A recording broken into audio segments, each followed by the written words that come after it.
আপনি কি জানেন যে এমন একটি একাদশী আছে যা মানুষের সবচেয়ে বড় পাপকেও ধুয়ে দিতে পারে?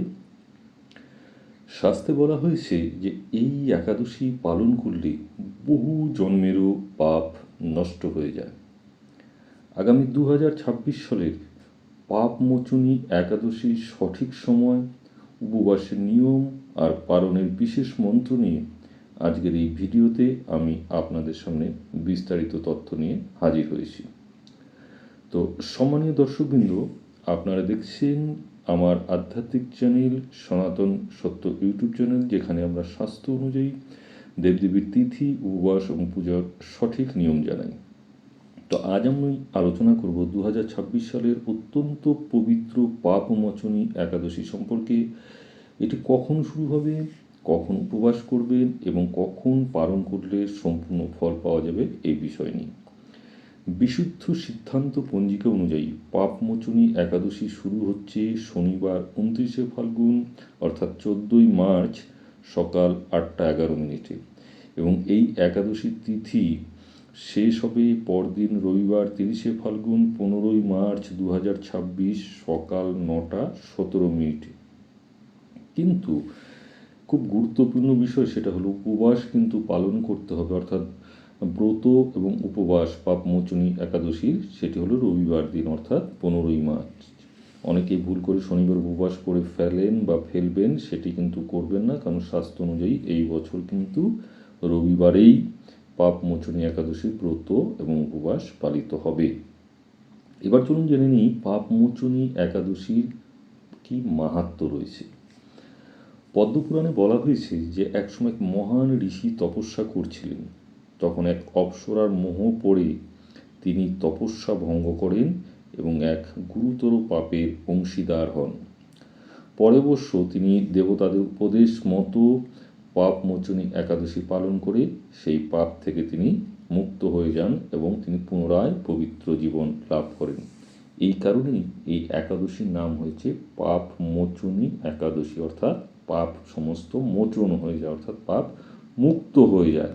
তাহলে বুঝতেই পারছেন এই নামেই এই একাদশীর কিন্তু মাহাত্ম্য কী সেটা বোঝাই যাচ্ছে আমাদের।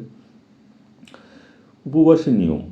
এই দিন ভক্তদের যেগুলো করা উচিত: ভোরে উঠে স্নান করে ভগবান বিষ্ণুর পুজো করবেন, সারাদিনে ভগবান বিষ্ণুর নাম জপ করুন, গীতা পাঠ বা ভগবান বিষ্ণুর সহস্র নাম পাঠ করতে পারেন, সম্ভব হলে নির্জলা বা ফলাহার উপবাস রাখুন এবং পারলে অবশ্যই কিছু গরিব দুঃখীদের দান করুন।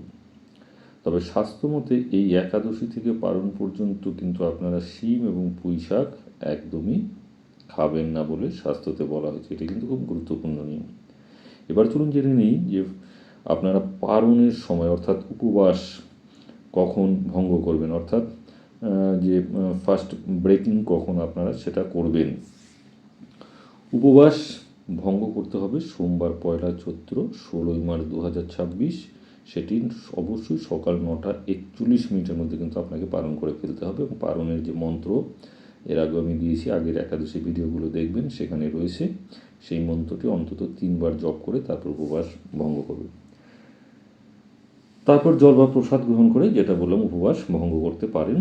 তো শাস্ত্রে বলা হয়েছে যে ব্যক্তি ভক্তি সহকারে পাপমোচনী একাদশী পালন করেন, ভগবান বিষ্ণু কিন্তু তার জীবনের সমস্ত পাপ মোচন করেন এবং তিনি অশেষ কৃপা লাভ করেন ভগবান বিষ্ণুর।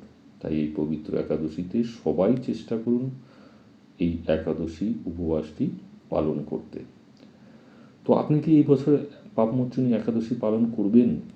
তাহলে কমেন্টে লিখুন জয় শ্রীহরি। আর অবশ্যই ভিডিওটি যদি ভালো লাগে আপনার কাছের মানুষদের কাছে শেয়ার করুন, সঙ্গে লাইক করুন এবং চ্যানেলটিকে অবশ্যই সাবস্ক্রাইব করুন, কারণ এই ধরনের আধ্যাত্মিক বিষয়বস্তু নিয়ে আমি আবার আপনাদের সামনে এসে হাজির হব। বিশেষ করে শনিবার দিন এবং সোমবার 9:01 বড় ভিডিও নিয়ে আমি হাজির হই এবং কিন্তু বুধবার সবটাই রাত্রি 9:01 শর্ট ভিডিও নিয়ে হাজির হই। এই 3 দিন কিন্তু আমি আমার চ্যানেলে ভিডিও এবং শর্টস আপলোড করি। তো আপনারা সেই সময় কিন্তু আপনারা ভিডিওগুলো দেখতে পারেন। তো তো ধন্যবাদ, প্রত্যেকেই ভালো থাকুন, ভগবান বিষ্ণুর অশেষ কৃপা আপনাদের উপর ঝরে পড়ুক। নমস্কার।